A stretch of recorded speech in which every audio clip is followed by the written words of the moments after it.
Et nous voilà à l'issue de la dégustation des primeurs où j'ai eu la possibilité de déguster beaucoup de vins du millésime 2019 grâce à la maison Joanne qui m'a accueilli. Et nous sommes ici avec Pierre-Antoine Castéja, patron de la maison Joanne. Écoute, je suis ravi de t'accueillir. C'est gentil. Et alors, je vais te dire, tu es le premier dégustateur du monde, grand dégustateur du monde, qui est venu à Bordeaux. Ah bah c'est bien. Et qui est venu goûter les vins à Bordeaux. Parce que jusqu'à ce jour, on vient juste de sortir du déconfinement, Ouais. les dégustateurs internationaux ne se sont exprimés que sur des échantillons qu'on leur a envoyés. Très bien. Moi aussi, Tu es le premier à venir à Bordeaux. c'est très bien. Moi aussi, j'ai Formidable. fait une partie à la maison, mais voilà, j'ai pris le soin quand même de venir à Bordeaux parce que ce matin, on a très bien travaillé. J'ai pu faire une palette de toutes les appellations et avoir bien sûr un sentiment de ce que c'est que le millésime 2019, qui est un millésime assez expressif où on peut sentir la capacité de chaque propriétaire de donner un style à chaque vin. Mais d'un point de vue commercial, comment le public a réagi à 2019? Alors, le public a réagi, il réagit aux analyses que tu as fait et que d'autres ont fait.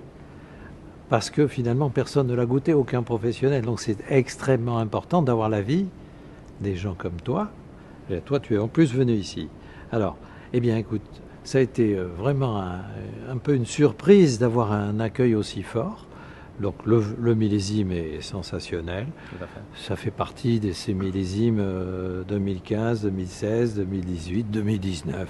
Alors, il y a des gens qui vont préférer le 16, d'autres qui vont préférer le 19.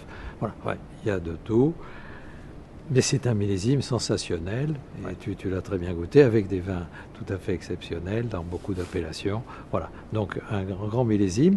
Et ce qu'il y aura d'unique, c'est qu'il a été révélé par la presse, par des gens comme toi, à qui le business fait confiance et à qui les consommateurs vont faire confiance pour faire leur choix. Ouais.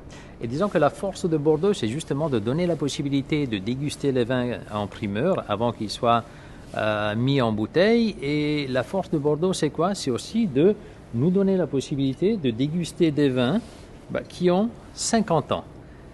C'est ça qui séduit à Bordeaux. C'est justement de montrer ce qu'on a fait, ce qu'on vient de faire, mais de montrer aussi un vin après 50 ans comme il est. Et ça, je trouve que c'est unique dans le monde. Voilà. Alors c'est mon plaisir, évidemment, de partager avec toi une bouteille qui n'a jamais quitté notre cave, Ouais. donc qui a été achetée par mon père. Ouais. Et famille Bory sont des bons amis. Je l'avais encore au téléphone hier soir pour la sortie qu'il a eue, où il avait fait un tabac absolument sur son 2019. Et ce 70, c'était connu comme l'un des meilleurs du millésime, et je suis content d'avoir partagé avec toi. En 1970, j'étais un petit gamin, évidemment, et c'est émouvant de pouvoir déguster un vin de cet âge, parce que si je pense à ce qu'un être humain peut faire en 50 ans, lui, qu'est-ce qu'il a fait? Il a juste attendu aujourd'hui, ce moment, pour que nous, on puisse l'apprécier. Donc c'est aussi ça la magie des vins, la magie des vins de Bordeaux. Alors l'un des points importants, c'est que justement, il n'a rien fait. Eh oui. C'est-à-dire qu'il n'a pas bougé. Ouais, ouais. Alors tu as des vins qui se baladent un peu partout.